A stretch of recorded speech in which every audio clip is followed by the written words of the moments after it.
ose, ne reste pas seul. Ose demander un coup de main. Ça fait partie aussi de la résilience. C'est-à-dire oser demander un coup de main. Parce que malheureusement, dans notre société, culturellement parlant, demander un coup de main, c'est vécu comme un moment d'échec, Ouais. comme un moment de déshonneur. Et très souvent aussi, c'est chez les garçons. Chez les garçons, demander un coup de main, c'est quand même assez difficile. Alors que moi, aujourd'hui, sans le coup de main, j'aurais jamais rien fait.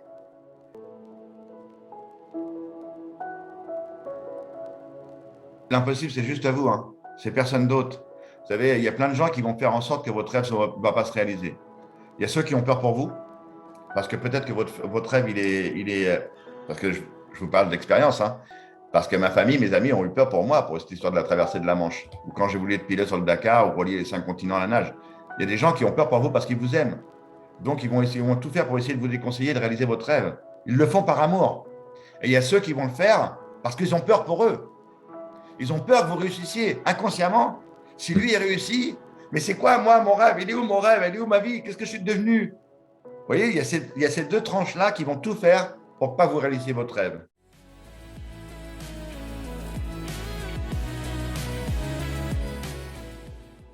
Bonjour à tous et bienvenue sur les interviews Osmose. Aujourd'hui, on accueille Philippe Croison. Bonjour Philippe. Bonjour, bonjour à tous. Vous avez eu un terrible accident électrique lors d'un déménagement qui vous a coûté vos bras et vos jambes. Vous aviez à l'époque une vingtaine d'années. Ce traumatisme qui a bouleversé votre vie, vous avez réussi l'exploit d'en faire une force. Des exploits, vous en avez réalisé plusieurs, notamment celui de traverser la Manche à la nage. On ne peut que admirer votre incroyable résilience, vraiment. Et justement, la résilience, c'était le thème qu'on aborde sur le kit éducatif du mois de juillet. C'est pourquoi on est très heureux et très honoré de vous avoir avec nous. Plaisir partagé, rassurez-vous. Tout va bien alors. Tout va bien. J'avais une première question. Quand on a vous avez vécu un traumatisme, par quelle phase vous êtes passé? Ah, bah, les fameuses 5 phases, hein, les fameuses 5 phases du deuil, c'était d'abord le déni. Attention, hein, les 5 phases que je vais vous expliquer maintenant, il n'y a pas d'ordre, hein, prédéfini, hein. Et surtout, il n'y a pas de durée de temps prédéfinie, hein. Donc, on va commencer par le déni. On refuse ce qui nous arrive, on refuse la sanction, on refuse la punition. Euh, Vu qu'on s'adresse à un jeune public aussi, à un public adulte aussi, mais quand vous avez fait une bêtise, même si vous êtes d'accord que c'est vous qui avez fait la bêtise, vous allez quand même passer par ces 5 phases. C'est-à-dire, ouais, mais non, c'est pas moi et Hmm. tout. Vous refusez, parce que vous êtes puni, hein, donc vous refusez la punition avec les fameux, ouais, pourquoi ceci, pourquoi cela et tout ça, alors qu'il n'y a pas de réponse au pourquoi, hein, parce que vous savez que vous avez fait une bêtise. Mais après, vous avez la phase de négociation. Et là, il y a plein de gens qui vont venir vous voir pour soit vous consoler ou faire des choses comme ça. Mais en vérité, il n'y a que vous qui décidez. Il y a votre partie de votre cerveau qui dit, ouais, c'est injuste. Moi, en l'occurrence, après mon accident, il y a une partie de mon cerveau qui disait, c'est fini, mon gars, arrête. Tu ne feras plus jamais de ta vie, ça s'arrête maintenant. Voilà, ta vie est finie, ça s'arrête. Et il y a l'autre partie qui dit, attends, peut-être que, peut-être que, peut-être quelque chose d'autre derrière. Et après, il y a la phase de dépression, là, quand on est vraiment très, très triste pendant très longtemps. Puis la phase de colère. Là, la phase de colère, moi, elle est venue 7 ans après mon accident. Vous voyez, quand je vous dis qu'il n'y a pas de durée de temps prédéfinie. Et Hmm. après, la phase du retour à la vie, l'acceptation. On retrouve la joie et on repart, on redémarre. Donc voilà, par quoi je suis passé. Il m'a fallu de nombreuses années pour passer par ces 5 phases. Parce on peut être dans le déni, passer à la dépression, et on ne sait pas pourquoi. Bim, on fait marche arrière, on retourne dans le déni. Et Ouais. après, on reprend et on recommence. Et pour ça, je dis, il n'y a pas d'ordre. Et moi, pendant 7 ans, j'ai mélangé ces 5 phases, enfin ces 4, parce que la cinquième est arrivée à la dernière, le retour à la vie, le rebond et le redémarrage. Hmm. D'accord. Et justement, avec ce recul, qu'est-ce que vous diriez à quelqu'un qui est encore dans ces quatre phases? Waouh. Là, c'est pas évident, comme je l'ai dit très souvent. Moi, j'ai écrit 4 bouquins. Je suis en train d'écrire un cinquième, là. Euh, voilà, les livres sont là, mais malheureusement, je ne suis pas psy. C'est-à-dire que moi, il a fallu plusieurs personnes pour me reconstruire. Le début, c'est un an. Oui, quand j'ai eu mon accident derrière la vitre stérile, tout le monde est venu tenter sa chance pour essayer de me ramener la vie, à me ramener la vie, par contre. Mon père, ma mère, mon frère, ma grand-mère, tout le monde est venu. Et c'est un oncle qui a eu le déclic. Tout le monde. Et les autres n'ont pas eu de déclic. Et c'est un oncle qui m'a dit, écoute, toi, tu es encore vivant, pense à Jérémy et pense aussi à Grégory. Parce que mon petit bébé, il est né 2 mois après l'accident. Quand je me suis réveillé, je suis revenu au monde une nouvelle fois. Mon petit bébé est arrivé au monde en même temps que moi.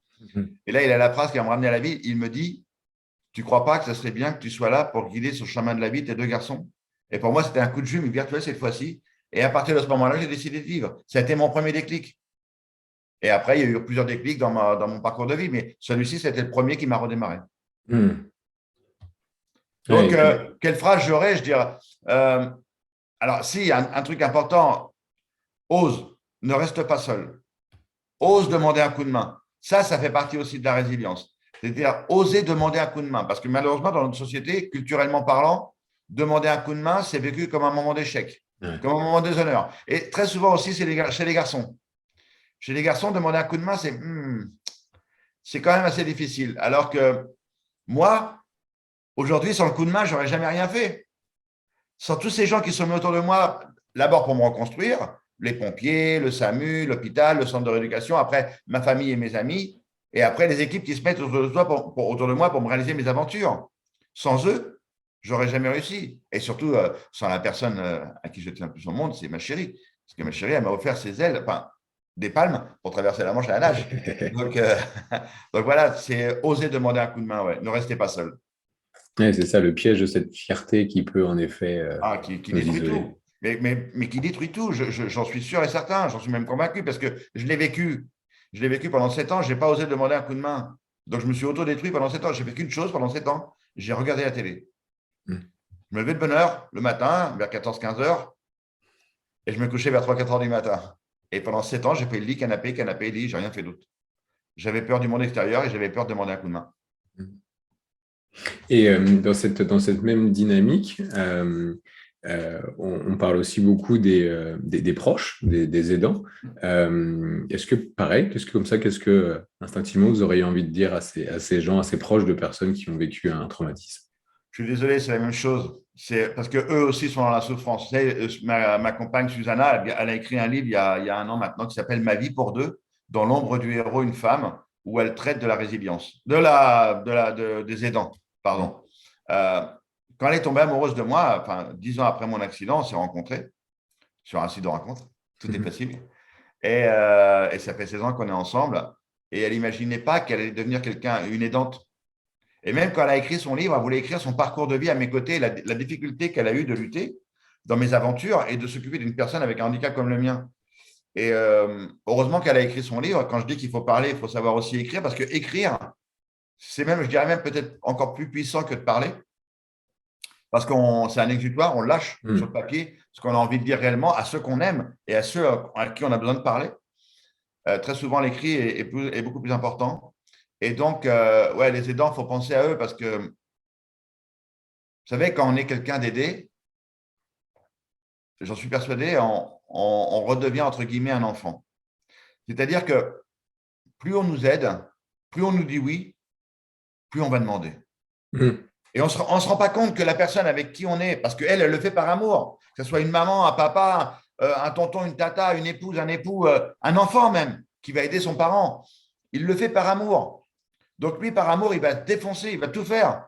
Et l'aider ne se rend même plus compte de ce qu'il est en train de faire, qu'il est en train de s'autodétruire lui-même. Mm. Vous savez, l'espérance de vie d'un aidant est 15 ans inférieure à la moyenne normale. 15 ans inférieure. Ce n'est pas une petite affaire. Hein.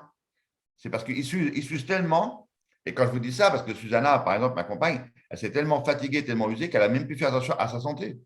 Elle a eu des problèmes aux dents, elle a eu des problèmes au dos, elle a eu des problèmes aux jambes. Parce qu'elle était, par amour, elle a tout donné. Et elle s'est oubliée elle-même. Et moi, je ne me suis pas rendu compte, en tant qu'aidée, qu'elle était en train de s'autodétruire. Et c'est quand elle a écrit son livre que ça nous a fait du bien. Parce que quand j'ai lu le livre, je dis waouh, c'est moi qui ai été comme ça.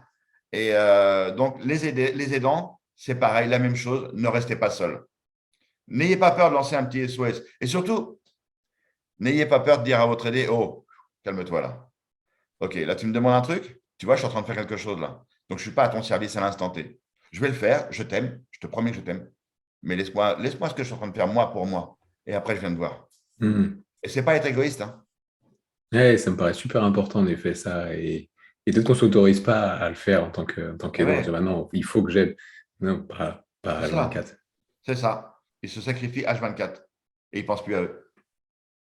Et j'avais une question sur la question suivante, c'était plutôt sur le défi que vous êtes fixé, qui est quand même assez fou. Je pense qu'on Ouais. peut utiliser cet adjectif-là, ouais. Ah On ouais. est d'accord. Pourquoi un défi aussi difficile? La difficulté est un élément important? C'est que vous vouliez vraiment Ah être non, le non, mieux? du tout. Mais je vais vous citer la phrase de Mark Twain. Ils ne savaient pas que c'était impossible, alors ils l'ont fait. Mais c'est mon parcours de vie. Je ne savais pas que c'était impossible. Quand je me réveille 2 mois après mon accident, que je décide de vivre pour mes 2 garçons et pour moi, je demande à une infirmière d'allumer la télévision quelques temps plus tard et je tombe sur une émission de Thalassa et je vois une jeune fille traverser la Manche à nage. C'était Marion Hans. C'était la deuxième Française à réussir à la traversée de la Manche depuis 1875. Et je me dis, pourquoi pas moi un jour? Et ça reste dans ma petite tête. Ce n'est pas un truc qui me harcelait, hein. Et ça reste dans ma petite tête. Et un jour, je rencontre Susanna et 3 ans plus tard, on se lance dans cette aventure, dans ce rêve que je voulais réaliser. Et quand j'ai ouvert l'ordinateur, j'ai vu, je ne savais pas nager. Je ne savais pas nager. Et j'étais gras comme un lardon. Je faisais 20 kilos de plus qu'aujourd'hui. Et quand j'ai vu sur l'ordinateur, c'était quoi? Pour te dire que ça ne me harcelait pas, hein. J'ai tapé 10 ans plus tard, c'est traverser de la Manche à la nage. Et là, j'ai vu 34 km à vol d'oiseau. Je dis, oh la vache, je ne sais pas nager, moi. Température de l'eau, 14 degrés en moyenne. Et taux de réussite chez les valides, depuis 1875, 10%. Je dis, mais dans quelle galère je suis parti? Mais l'aventure était lancée. Tu sais, mon mode de fonctionnement aujourd'hui, c'est j'ai d'abord une idée. Ensuite, je prends les infos. J'ai peur, mais c'est trop tard. L'aventure est Hmm. lancée. Alors que beaucoup trop de gens ont des rêves, des envies, des objectifs, mais en deuxième position, ils vont mettre la peur. Sans prendre d'informations, sans rien. Avec la fameuse phrase, qu'est-ce que je risque? C'est Hmm. fini. Ils s'en mettent 80% d'y aller, juste en se faisant peur tout seul. Et je pense que c'est une des maladies de notre société. C'est-à-dire qu'on nous apprend à avoir peur, à vivre avec la peur et à se provoquer de la peur soi-même, sans prendre de l'info. Et donc, après, au fur et à mesure des entraînements, au fur et à mesure que je monte l'équipe, là, je me rends compte que c'est difficile, ouais, et que ça va être violent. Et ça a été violent. Parce que tout le monde retient la cerise sur le gâteau, la traversée de la Manche à la nage. Mais le plus beau, c'est pas la cerise, c'est le gâteau. C'est tout ce qu'on a fait avec l'équipe, la transformation pendant 2 ans, la difficulté, combien de fois on a pleuré, combien de fois on s'est craqué dessus, combien. Mais c'était un truc de dingue, mais on n'a pas lâché l'affaire. Le jeu JE n'existe pas. C'est on avance ensemble et on réussit ensemble. Quand mon équipe n'allait pas bien, c'est moi qui lui remontais le moral. Et quand moi, je n'allais pas bien, c'était mon équipe qui me remontait le moral. C'était Hmm. vraiment un partage. Ouais, donc c'est ça, parce que oui, je voyais, alors, votre TEDx est génial pour ça, on vit l'effort avec vous. Enfin, Ouais. ouais, j'invite tout le monde à regarder ce TEDx. Non, non, non, Euh, invite tout le monde à regarder ton podcast, la Après, vidéo. d'abord le podcast et après, en effet, bien joué. Et du coup, comment elle vient, cette force mentale, parce que c'est de la force mentale, là, purement, enfin, c'est de la volonté pure. Parce que j'entendais pareil au niveau, enfin, c'est des choses qu'on ne réalise pas, mais prendre des bains glacés pour s'habituer à la température de l'eau, enfin bref, Wow. c'est plein de choses. Des séances de 9 heures de natation, j'ai cru entendre ça. Enfin, cette force mentale, elle vient d'où? C'est le collectif? C'est inné? Ça vient d'où? Il y a beaucoup de choses dans la force mentale. Donc, déjà, rien que la manche, déjà, et puis les entraînements, on dit que c'est 25% physique et le reste, c'est la tronche. Ouais. Le reste, c'est le mental. Donc, le mental, il faut le préparer. Moi, je l'ai préparé avec de la sophrologie pour la traversée de la Manche à nage. Pour le Dakar, quand j'étais pilote sur le Dakar, j'ai préparé avec la cohérence cardiaque et l'auto-hypnose pour me calmer, me poser et pas avoir monté d'adrénaline. C'est difficile ce mot, adrénaline.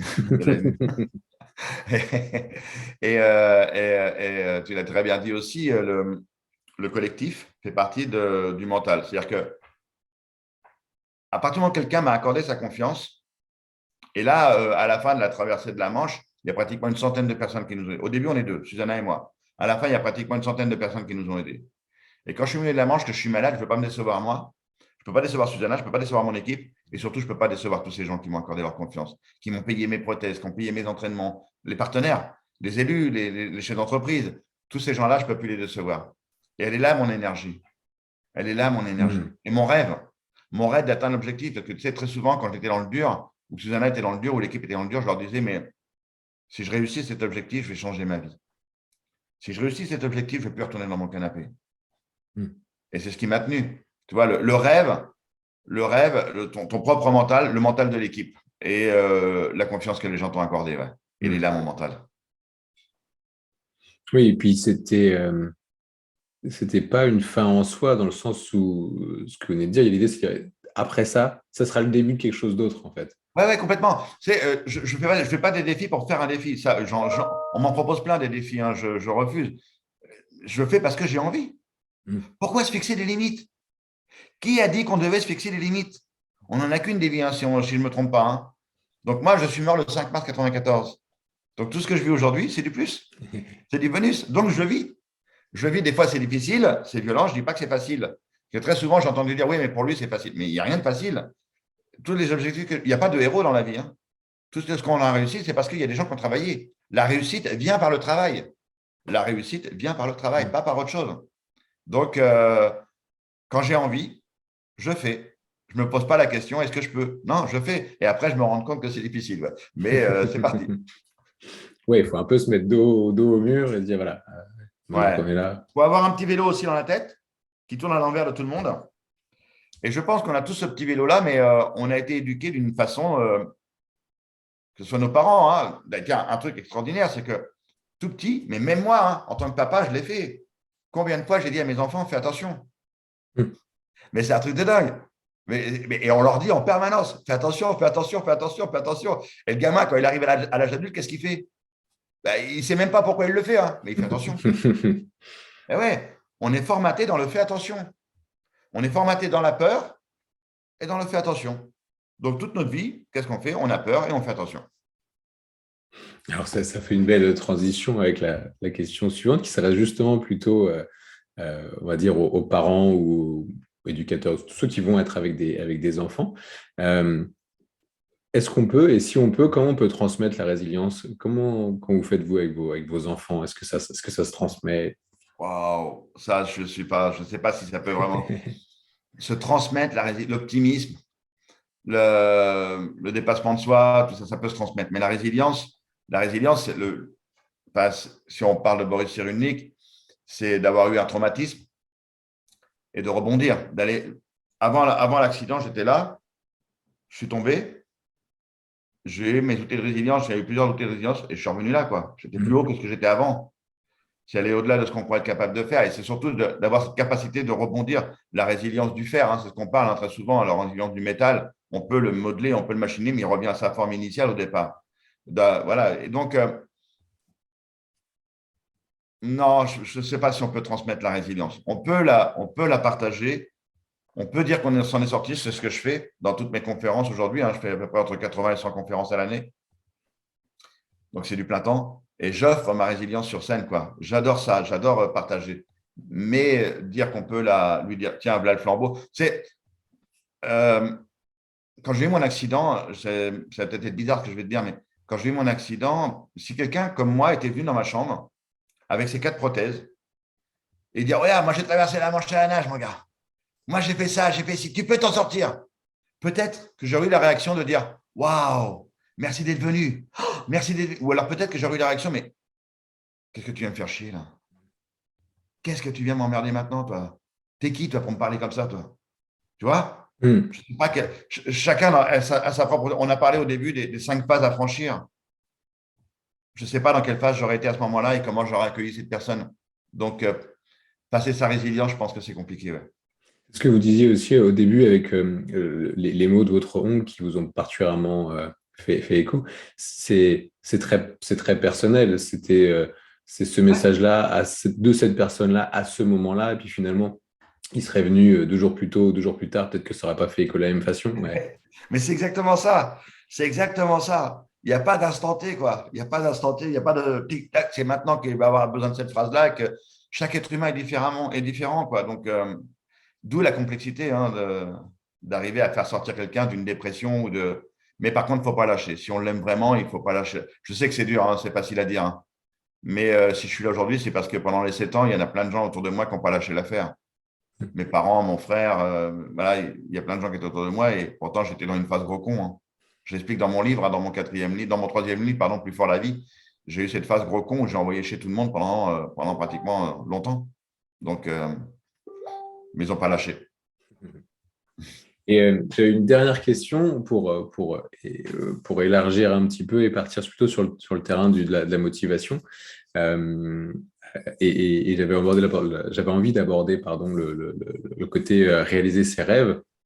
Euh, Qu'est-ce que vous auriez un conseil à donner ou quelque chose à dire à tous les enfants, mais aussi les parents, les adultes, qui peut-être ont mis leurs rêves de côté en disant faut que je fasse attention ou c'est pas réalisable. Qu'est-ce que vous auriez à leur dire? J'ai remené une enquête qui était menée aux États-Unis quand je travaillais au magazine de la santé. J'ai eu une chronique pendant 6 ans. Et on avait posé une question aux personnes en fin de vie. C'est quoi votre plus gros regret? À plus de 85%, les gens ont répondu, je n'ai pas réalisé mon rêve. En fin de parcours, ils se retournent et disent, je n'ai pas réalisé mon rêve. L'impossible, c'est juste à vous. Hein. C'est personne d'autre. Vous savez, il y a plein de gens qui vont faire en sorte que votre rêve ne va pas se réaliser. Il y a ceux qui ont peur pour vous, parce que peut-être que votre rêve, parce que je vous parle d'expérience, hein, parce que ma famille, mes amis ont eu peur pour moi, pour cette histoire de la traversée de la Manche, ou quand j'ai voulu être pilote sur le Dakar, ou relier les 5 continents à la nage. Il y a des gens qui ont peur pour vous parce qu'ils vous aiment. Donc, ils vont tout faire pour essayer de vous déconseiller de réaliser votre rêve. Ils le font par amour. Et il y a ceux qui vont le faire parce qu'ils ont peur pour eux. Ils ont peur que vous réussissiez inconsciemment. Si lui, il réussit, mais c'est quoi, moi, mon rêve? Il est où mon rêve? Elle est où ma vie? Qu'est-ce que je suis devenu? Vous voyez, il y a ces deux tranches-là qui vont tout faire pour ne pas vous réaliser votre rêve. Donc, le seul conseil que je peux vous donner, c'est écoutez-vous. Écoutez-vous. Écoutez votre cœur. Écoutez ce que votre cerveau vous dit. Parce qu'au fond de vous, ne dites jamais cette phrase « Zut, si j'avais su ». Parce qu'au fond de vous, vous le saviez. Vous le saviez que vous étiez capable de le faire. C'est juste que vous n'avez pas eu le courage. C'est juste ça. Et ne faites pas le reproche à quelqu'un d'autre. Parce que ça aussi, c'est un sport national. Être victime. La victimisation, ça, c'est un sport national. Ne faites pas le reproche à quelqu'un d'autre. Parce que c'est vous qui avez dit non. C'est tout. Je pense qu'en effet, le message est passé. Avec un peu de chance, ça va donner quelques ailes à quelques projets, quelques idées. J'espère. Tu sais, quand je fais beaucoup de conférences, après, je reçois des messages des gens qui me disent, mais waouh, ça y est, je me suis lancé. Ça y est, je me suis lancé, je suis parti. Ouais. Là, j'en veux pour preuve une jeune fille. Quand j'ai traversé la Manche à la nage, c'est une petite anecdote. Hein, je n'ai jamais vu cette fille avant. Hein. Elle était en haut de la falaise. Elle a suivi Jérémy. Parce que quand je suis arrivé sur le Cap Griné, mes 2 enfants sont partis à droite avec quelques personnes et une centaine sont partis à gauche. Ils se sont trompés. Ils ont été voir un nageur valide qui arrivait en même temps que moi. Et moi, je suis arrivé à droite. Et c'est mes 2 enfants qui m'ont trouvé en pleine nuit, dans la tempête et tout. Un truc de dingue. Ouais. Un truc de dingue. Tu veux l'écrire, ça n'existe pas. Et il y avait une jeune fille qui a couru avec eux, qui était là. Et le lendemain, cette jeune fille, elle a pris son sac à dos et elle est repartie. Elle est revenue 4 ans plus tard. Elle a fait le tour du monde à pied. Elle avait ce rêve dans sa tête. Elle n'avait pas eu le déclic. Et elle est rentrée chez elle. Elle a pris son sac à dos. Elle est partie pendant 4 ans. C'est juste chouette, quoi. C'est juste chouette. Et quand elle est rentrée, elle m'a appelé. Elle m'a expliqué son parcours et tout. C'était juste génial, quoi. Donc voilà. Ouais, alors, on n'est pas sur transmettre la résilience à ses enfants, mais transmettre ça, cette motivation, là, par l'exemple, on le voit. Cette fille, c'est ça, quoi. Elle a vu quelqu'un, ça lui a fait tilt, elle a dit, moi aussi, Et surtout, n'ayez pas peur de vos enfants. N'ayez pas peur de vos enfants. Lâchez-leur la bride. Lâchez-leur la bride. Mais vraiment, c'est un message fort que j'ai envie de vous faire passer. Même si vos enfants, ils arrivent avec un truc complètement dingue, ils disent, mais non. Je ne vais peut-être pas les accompagner, je n'en sais rien, mais qu'ils fassent ce qu'ils ont envie, ouais. Apportez-leur le champ du possible. Ne les freinez pas, ouais. Parce qu'après, ils vous diront merci, mais à 1000%, quoi. Super, ça fera un beau mot de la fin. Merci Philippe. Et puis, plein de bonnes choses à tous. Et n'oubliez pas que tout est possible. À bientôt. Merci. Ciao.